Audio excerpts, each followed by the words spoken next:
Throughout life, there will be those who are possessed with a kind of evil by tasting the flesh of humans. Windigos are what they are called. A Windigo is extremely thin, with sunken eyes, glowing hollow sockets, dried bloody lips, sharp yellowish fangs, and long slimy tongues. Windigos give off a foul odor like a decomposing stinking carcass. There are also those who will act as our protector. They are the Windigo killers, and they exterminate the monsters that lurk around us. Children, listen to these old tales of those who have gone through many difficulties to get rid of the evils that possessed our people. Long ago, there was a Quynh, a brave man and a great hunter. Then one harsh winter came. His people had to suffer the bitter coldness and the desperate hunger. One of the women had turned herself and her child into a Windigo because she could no longer endure. She ate her husband's flesh, for he was frozenly dead to find food for this family. However, her evil deed could not be covered for so long. Her cannibalism was found out, and it was time when she spoke the truth. It was my fault, don't you see? I was only trying to protect my baby. The Hukima understood that in desperate conditions, it made the woman act this way. But then he realized sometimes a sacrifice must be made to save everybody else from this madness. The Hukima's daughter, Niska, witnessed how her father killed the woman and her child. I only let you watch Niska because one day you must follow my footsteps as a Windigo killer too. Niska grew up and eventually became a Windigo killer, just like her father. It was also a bitter winter when an old man arrived for her assistance, since his nephew has become a Windigo. Niska knew what she had to do. Taking her nephew Xavier along, she traveled with the old man to his village. Niska prayed and looked straight into the Windigo's eyes.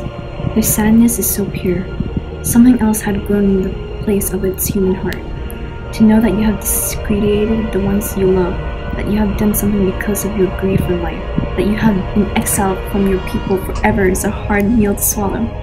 Much harder to swallow than your first bite of human flesh. Niska did not notice her nephew had been standing and witnessing the entire murdering. On the way back to their home, Xavier asked, "Why did you kill that man, Auntie?" Sometimes one must be sacrificed if all are to survive. Niska now understood what it took to be a Windigo killer after meeting her first Windigo. She came unprepared without any knowledge of disposing a Windigo properly and understood a Windigo's feelings. She taught Xavier, "Do what you have to do. It's the job of a Windigo killer to do so." Xavier and Elijah were best friends who went to war together and promised to come back to Moose Factory together too. The promise was never fulfilled. War has warped Elijah into a Windigo, not by eating human flesh, but by his enjoyment of killing soldiers by his hunting instinct. Xavier has been raised as in a family of Windigo killers and has not lost himself in the madness of war. Much to Xavier's distress, he knew that Elijah can't come back to where he has gone. Xavier had to kill his own best friend to make sure Elijah won't kill any more innocent people and to release him from the madness. Families, friends, or foes, it doesn't matter what the person's relationship is to the Windigo killer. If any shall become a Windigo, the job of a Windigo killer must be done. When conditions are desperate, or the environment is in complete chaos, Windigos will spring from the earth. The surrounding environment makes humans lose their righteousness and develop an instinct to kill many people.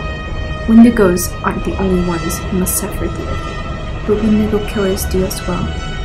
The looks within the Windigo's eyes and the responsibility of killing their own kind, the recall of the human beings they were before the madness seized their soul tied to their hearts.